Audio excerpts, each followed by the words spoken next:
बहुत समय पहले एक भाई बहन की जोड़ी थी, हैंसल और ग्रेटल। जब वो बहुत छोटे थे, उनकी माँ गुजर गई थी।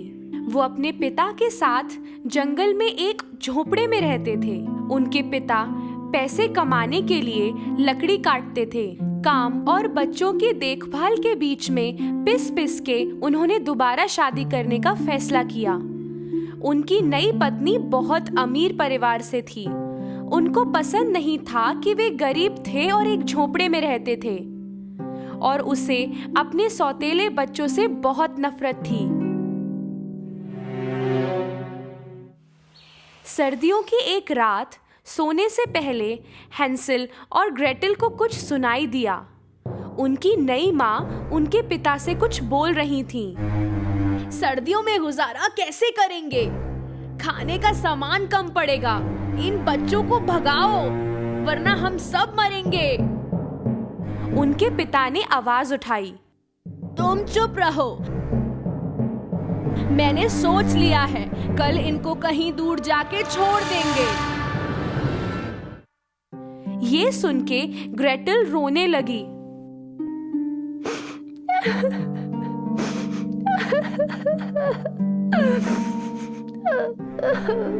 हैंसल ने उसे चुप कराया। तुम चिंता मत करो ग्रेटल, हम रास्ता ढूंढ लेंगे घर का। उस रात हैंसल बाहर जाकर बहुत सारे छोटे छोटे पत्थर जेब में भरकर ले आया।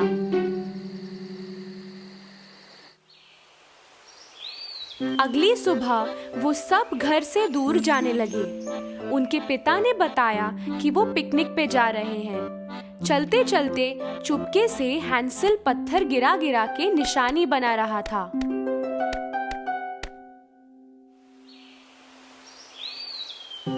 शाम होते होते बॉनफायर जला के पिता और माँ निकल गए, ये कह के कि थोड़ी देर में आ रहे हैं, पर वो कभी नहीं लौटे।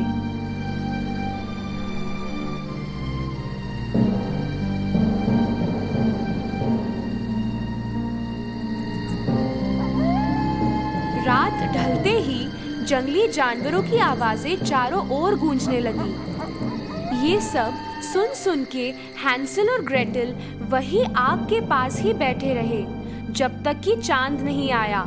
अब वो उनके डले हुए पत्थरों को देख देख कर घर की ओर जाने लगे। अच्छा किया हैंसल, कितने समझदार हो तुम। जब दोनों घर पहुंचे, पिताजी चौंक गए पर खुश भी थे, और माँ दिखा रही थी जैसे वो खुश थी, पर सब नाटक था। वो बिल्कुल भी खुश नहीं थी। 3 दिन बाद उनकी माँ ने वापस उनसे पीछा छुड़ाने की कोशिश की। इस बार उन्होंने रात को दोनों के दरवाजे बंद कर दिए ताकि हैंसल फिर से पत्थर चुनने ना जा पाए। पर हैंसल था समझदार। अब की बार जाते हुए उसने ब्रेड के टुकड़े अपने पॉकेट में रख लिए और उनकी निशानी बनाता गया।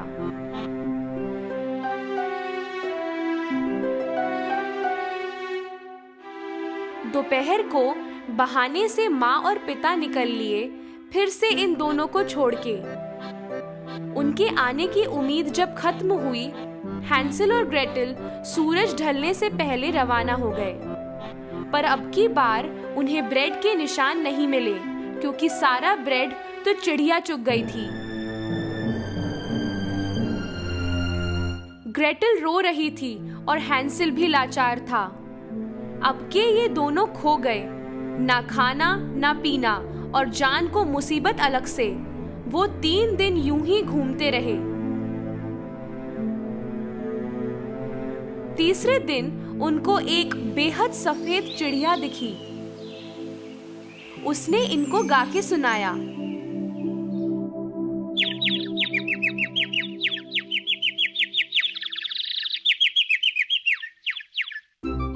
वो उस पल अपनी भूख भूल के उस चिड़िया के पीछे गए और पीछा करते हुए पहुंचे एक अजीब से घर के बाहर।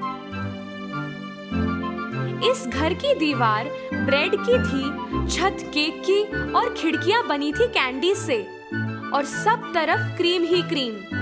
हैंसल और ग्रेटेल खुशी के मारे रुक ना पाए। सारी थकान भूल के उस घर की ओर भागे। जैसे ही वो उससे कुछ खाने को गए, अंदर से एक आवाज आई। अरे कौन काट रहा है मेरे घर को? उनको दरवाजे पर एक बहुत प्यारी सी दादी माँ दिखी। उन्होंने उनको सारी घटनाएं बताईं, तो उन्होंने उन दोनों को अंदर बुला लिया। घर के बाहर और अंदर बिल्कुल अलग था। अंदर अंधेरा था और अच्छा महसूस नहीं हो रहा था, पर भूख से परेशान उन दोनों ने ज्यादा सोचा नहीं। उस औरत ने उन्हें तरह तरह की चीजें खिलाईं, ऐसी भी जो उन्होंने पहले कभी नहीं खाई थी। और रात को जिस पे सोए वो बिस्तर इतना मुलायम। सुबह उठे तो देखा कि वो औरत नहीं थी कहीं। उन्हें ढूंढने लगे दोनों। वहीं उन्हें एक छोटा सा दरवाजा दिखा। अंदर गए तो बक्से भर के खजाना पड़ा था। दोनों चौंक गए। हैंसल और पास से देखना चाहता था। तभी उनकी आवाज फिर आई। क्यों जी, क्या कर रहे हो?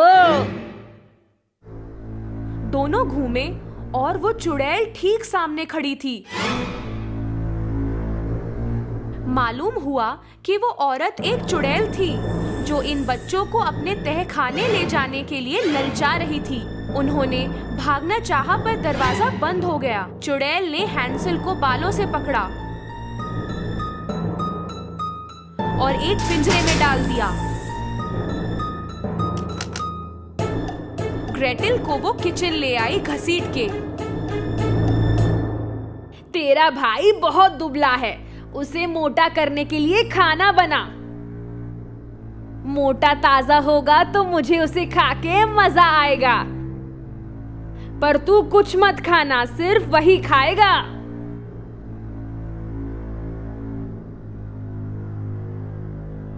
ग्रेटेल को उसकी बात माननी ही पड़ी। हैंसल था तो समझदार। उसने तरकीब सोची चुड़ैल को उल्लू बनाने के लिए। हर रात जब चुड़ैल सोती थी, वो पिंजरे के नीचे जमीन में गड्ढा खोदता था। चुड़ैल हर सुबह देखती थी कि हैंसल मोटा हुआ या नहीं। हैंसल कुछ भी नहीं खा रहा था, बल्कि सारा खाना उस गड्ढे में डाल रहा था। दूसरी तरफ चुड़ैल ग्रेटेल से और खाना बनाने को कह रही थी। कई दिनों तक यूं ही चलता रहा। मोटा हो दुबला हो, अब आज तो मैं हैंसल पाए बनाऊंगी, उसने ग्रेटेल से कहा। अवन में देख जरा, आटा पका या नहीं। वो डरी हुई तो थी, पर ग्रेटेल अपने भाई जैसी समझदार भी थी। वो समझ गई कि चुड़ैल उसे अवन में धक्का देने वाली है। मेरा सर अंदर नहीं जा रहा है, आटा नहीं दिख रहा है, ग्रेटेल बोली। चुड़ैल ने खुद अपना सर अंदर डाला। मौके पे ग्रेटेल ने सारी ताकत लगा के चुड़ैल को अंदर डाल दिया और उसका दरवाजा बंद कर दिया।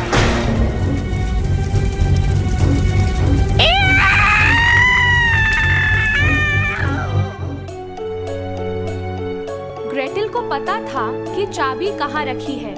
वो फटाफट गई और हैंसल को निकाला।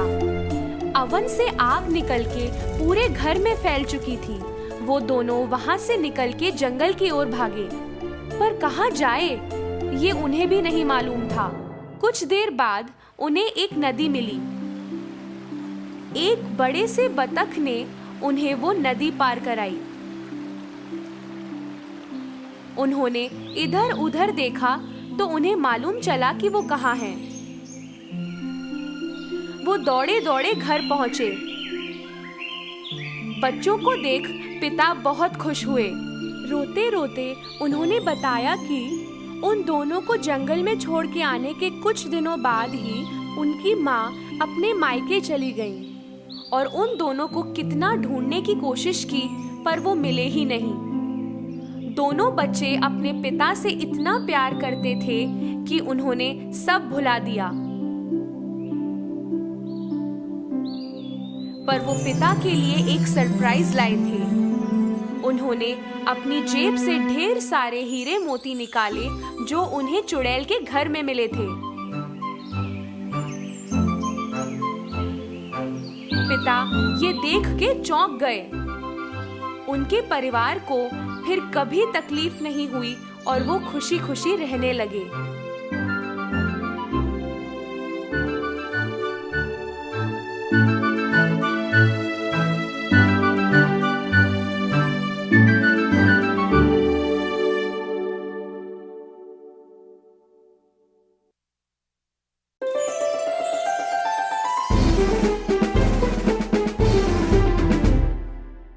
दूर एक जगह एक चक्की वाला अपने 3 बेटों समेत रहता था। वो चक्की वाला गुजर गया। उसने अपने दोनों बड़े बेटों के लिए अपनी चक्की छोड़ रखी थी और अपने सबसे छोटे बेटे के लिए एक पुस रखा था। उसका छोटा बेटा बहुत नाराज था।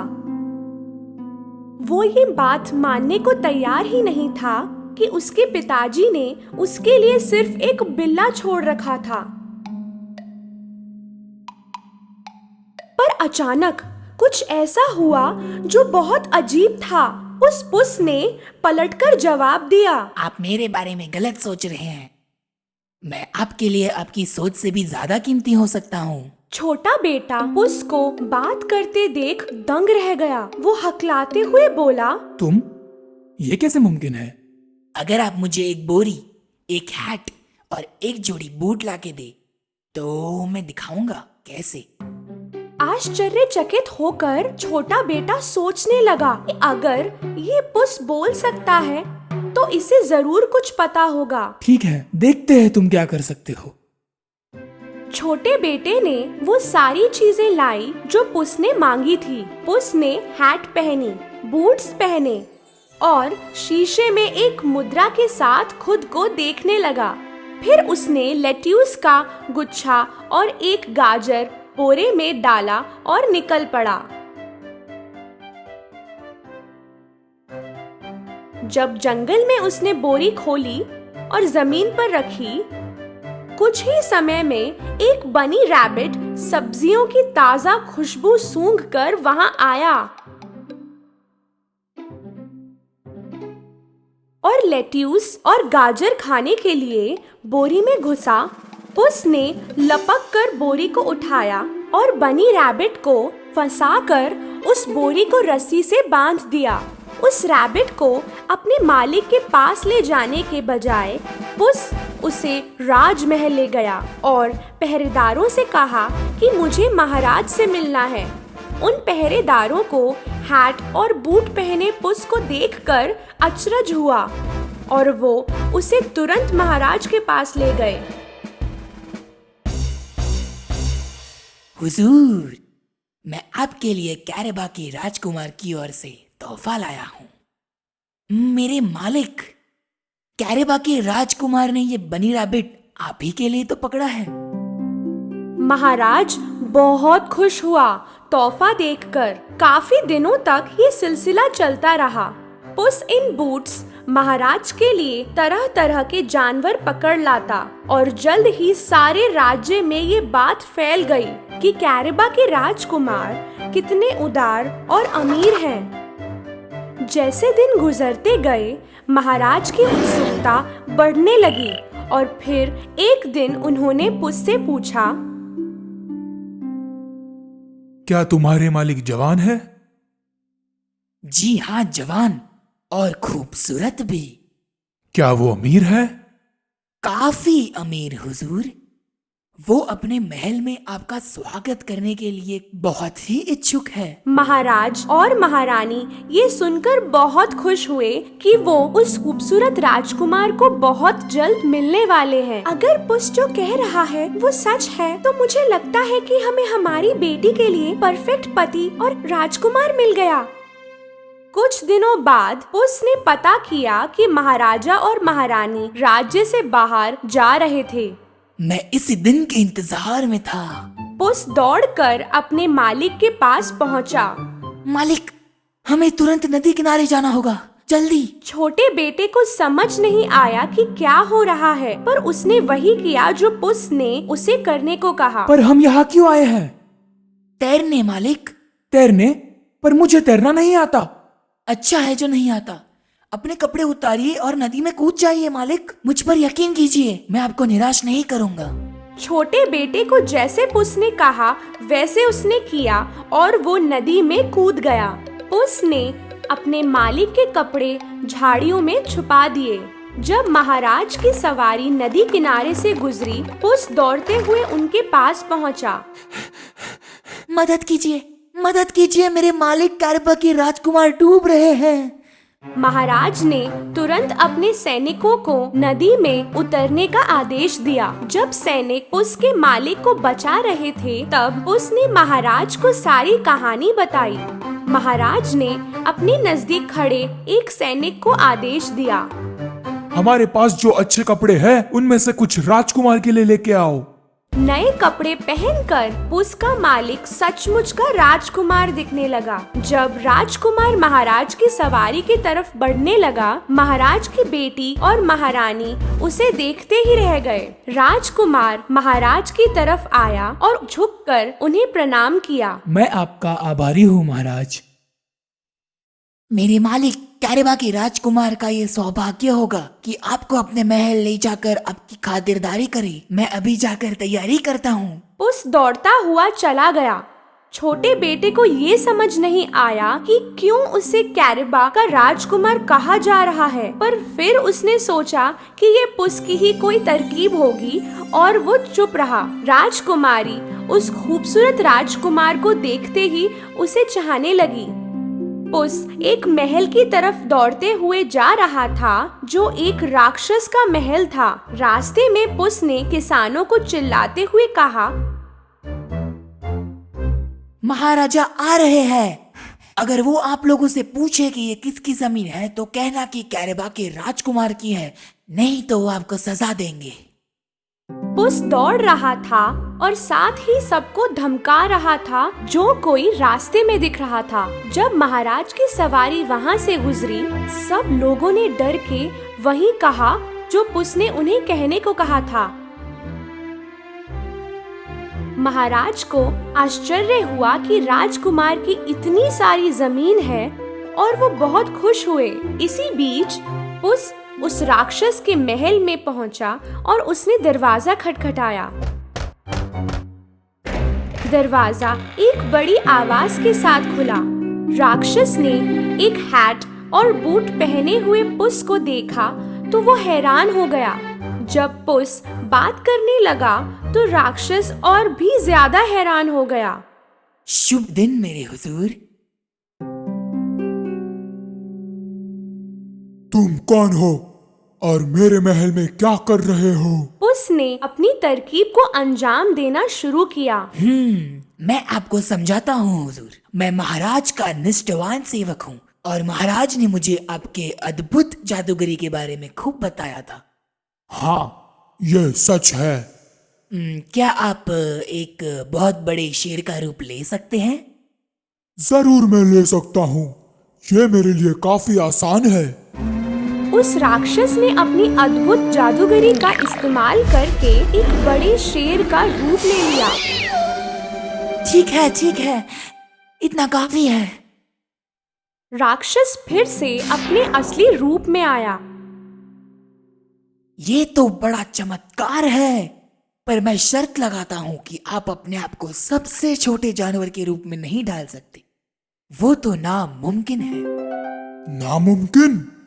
मैं किसी भी जानवर का रूप ले सकता हूँ। देखते हैं। आप चूहा बन सकते हैं?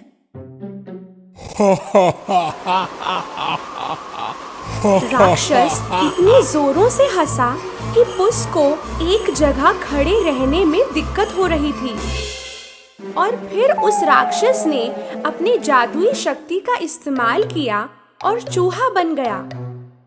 राक्षस जैसे ही चूहा बन गया, पुस ने झटपट उसे पकड़ा और निगल गया और राक्षस से छुटकारा पाया। कुछ ही समय में महाराज की सवारी उस राक्षस के महल की तरफ पहुंची और पुस ने दौड़कर उनका स्वागत किया। मेरे हुजूर, मेरे मालिक, कैरबा के राजकुमार के महल में आपका स्वागत है। अंदर आ जाइए प्लीज। महाराज, महारानी, राजकुमारी और राजकुमार प्रशंसाजनक नजरों से महल को देखने लगे। महल के अंदर जाते समय महारानी ने राजकुमार से पूछा, मेरे प्रिय राजकुमार, क्या आपकी शादी हो चुकी है? नहीं महारानी जी, अगर आप आज्ञा दे तो मैं आपकी खूबसूरत बेटी से शादी करना चाहता हूँ। एक विशाल दावत का इंतजाम किया था उस महल में। और फिर राजकुमार और राजकुमारी का विवाह हुआ।